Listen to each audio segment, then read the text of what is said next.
which is the same as last year. And for our debt service levy, this is paying the principal and interest on our general obligation bonds for the new middle school elementary expansion. That'll come to $424,319.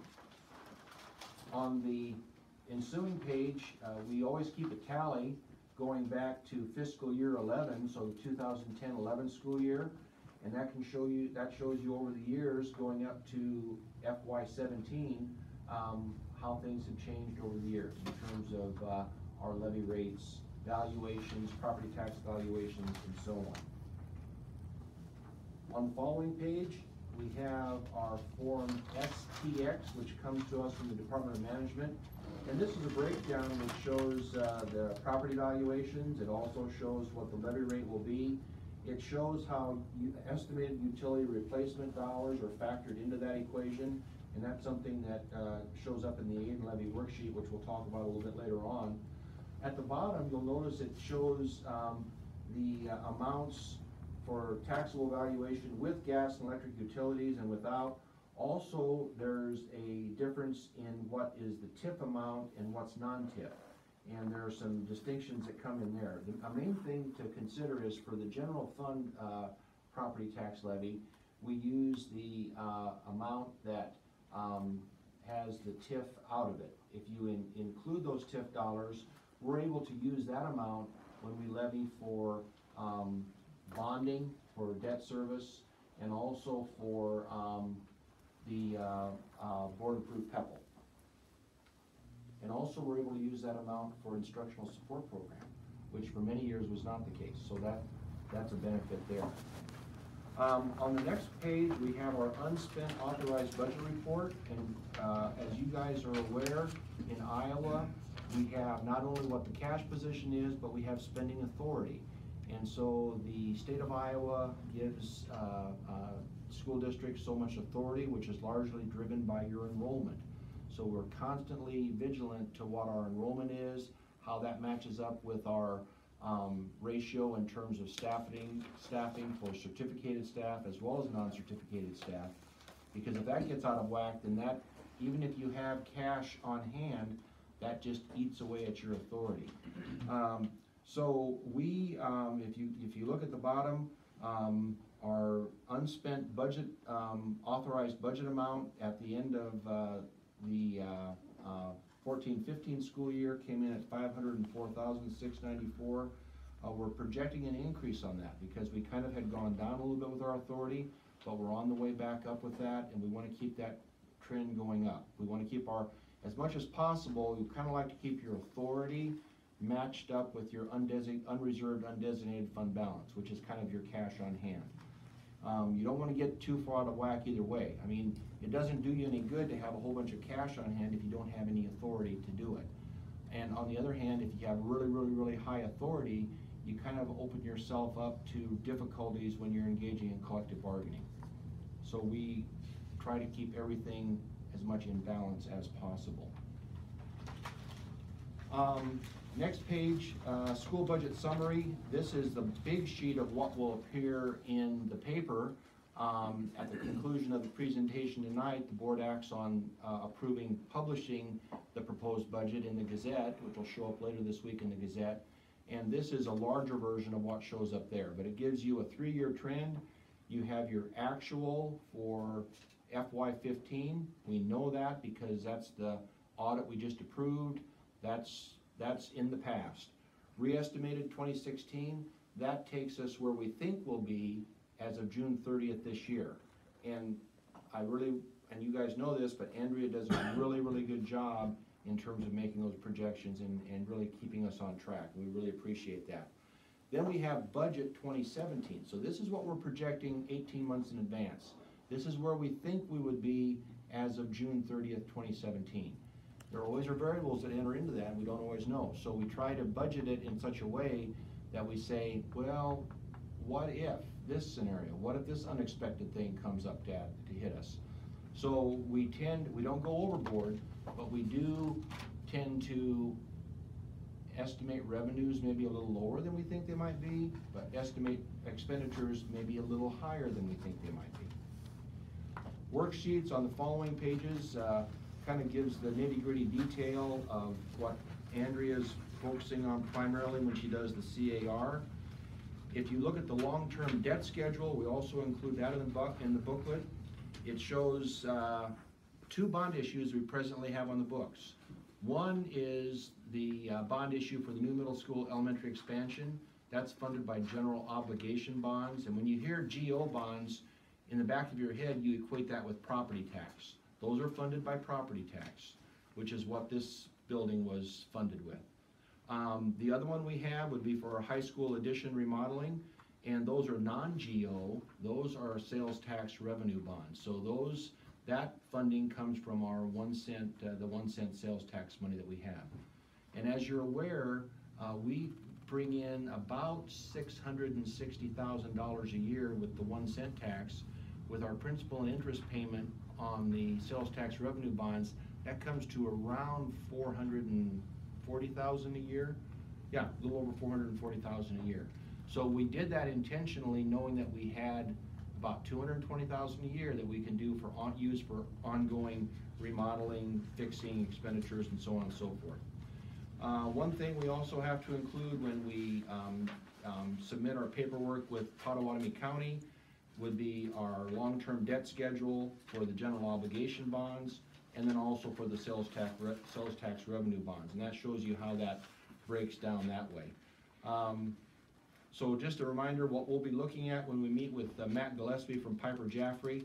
If we keep our payment schedule at about $425,000 for the general obligation bonds, we'll see how much we can cut off the back end of that, which hopefully we can, who knows, we'll see if we can do the maximum amount we can. The last part of the booklet focuses on the aid and levy worksheet, and I just have a few highlights I want to hit as you look at that aid and levy worksheet. Line 1.1, you know, we talk about this every year, but a driving force behind what we do is driven by budget enrollment, and that's, for this year, this would be our October 2015 budget enrollment. That came in at 697.4 students. We get partial weighting for example, a homeschool student who might take one class at the high school or something like that. But our served enrollment was up in the 770 something. So we have a very high number of open enrollment in students that help offset that budget enrollment figure.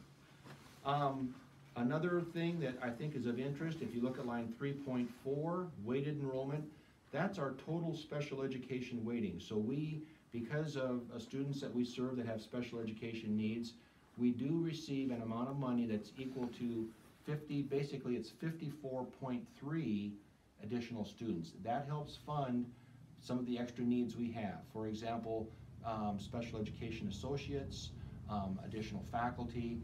Also, we do have some students that are served out of the district. At Glenwood, for example, I think that's the only out-of-district placement we have right now.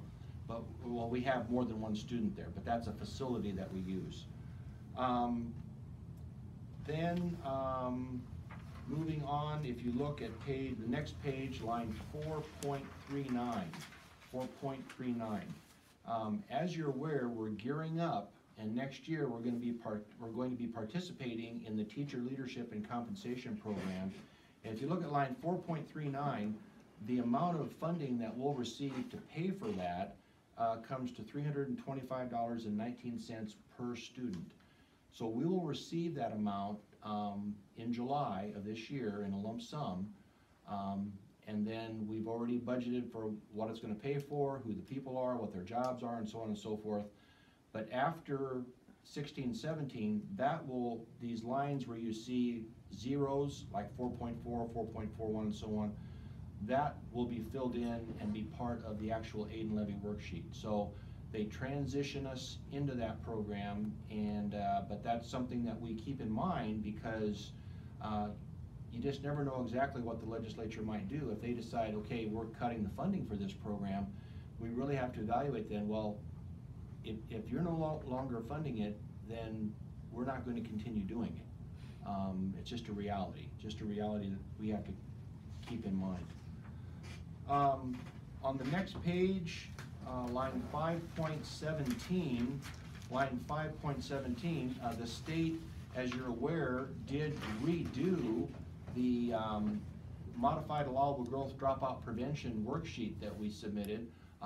It came in late. We were really scurrying, but we did get it done and got it approved. And so it makes us eligible for an additional $185,497 in allowable growth to help fund needs we have in those areas. Dropping down then, it starts working through state foundation aid. If you look at the very bottom of that page, 7.26, item 7.26, our unadjusted state foundation aid amount will come in at $3,731,591. And then on the next page, line 7.35, our total preschool foundation aid will come in at $83,800. And as you recall, for preschool students, they're funded at 1/2 the rate of kindergarten on. And that makes sense because it's a half-day program for those boys and girls. So, but that's the amount that we do receive for our preschool foundation aid amount. Getting on a little bit more to a key thing, if you turn to the next page, section 10, instructional support program. Instructional support program. Something we talk about each year when we talk about this is that when the state initiated the instructional support program several years ago, there was an amount, an unadjusted instructional support amount that was identified, and the way it was set up was this: it was supposed to be so much on local property tax, and then the balance of that amount was going to be paid by additional state aid.